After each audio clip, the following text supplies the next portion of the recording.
Bom, precisar um momento histórico, ano de 1961. Ele tem que ser contextualizado a partir da redemocratização de 46, onde nós tivemos um governo do Dutra, um governo conservador, um governo de Vargas, nacionalista, desenvolvimentista, depois o Juscelino, que continua um governo progressista. Aí as forças conservadoras se rearticulam, elegem o Jânio, mas não é um pensamento inteiramente igual aos conservadores. E por uma circunstância de época da lei eleitoral, o vice foi eleito o Jango, que não era do mesmo grupo do Jânio. E aí que esse fator vai originar todos os problemas ali, que vão originar o pós-renúncia. Ali se configurou já visivelmente o 64 e as redes aí de legalidade então funcionaram. Brizola com um destaque todo especial nesse período. O que foi exatamente esse momento? Os dois modelos que estavam em disputa no Brasil é um modelo agrário exportador, defendido pelas forças conservadoras, e um modelo de desenvolvimento, do nacional desenvolvimentismo, encabeçado aí pelo Jango, que é o grande herdeiro político aí, então, do Getúlio Vargas. O Getúlio Vargas, vamos lembrar lá em 54, as forças conservadoras provocaram o seu suicídio. Então, esse regime, ou a pessoa do Jango e tudo que ele simbolizava, era rejeitado. E ainda o Jânio renuncia, não sei se faz muito sentido entrar na análise disso, ele apenas acusa as forças ocultas sem defini-las. Eu acho que não vale a pena, o Jânio fez uma política externa diferente do habitual. Ele condecorou Che Guevara, o que eu acho que são os atos políticos que o complicaram.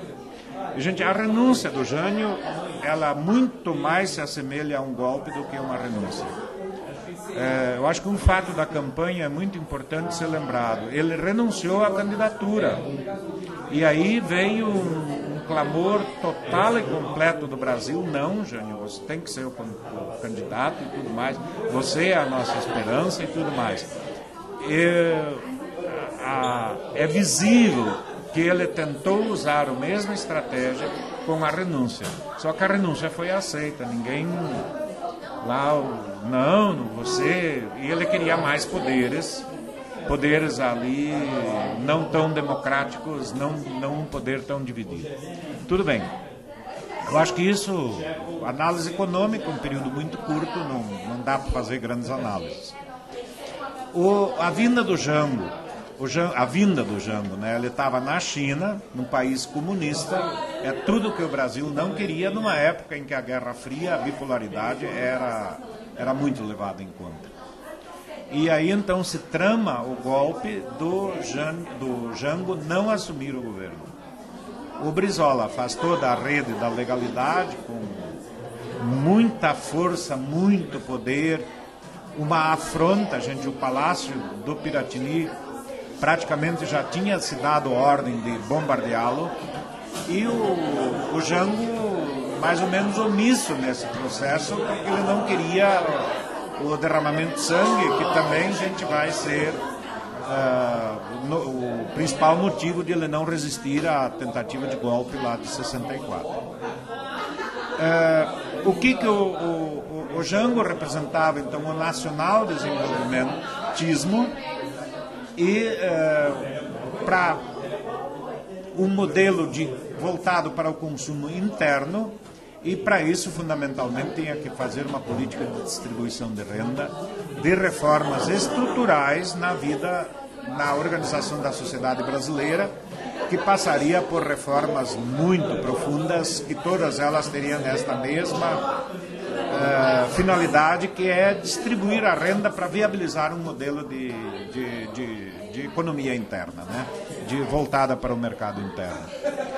E aí ele chama um dos maiores nomes da vida brasileira, o Celso Furtado, um economista de formação keynesiana com experiência na CEPAL, um desenvolvimentista que vai elaborar um plano trienal, os 3 anos do governo do Jango, para fazer então essas reformas estruturais. A principal delas seria a reforma agrária, a reforma tributária e, gente, as reformas aí econômicas, de políticas de distribuição de renda, de elevação do salário mínimo.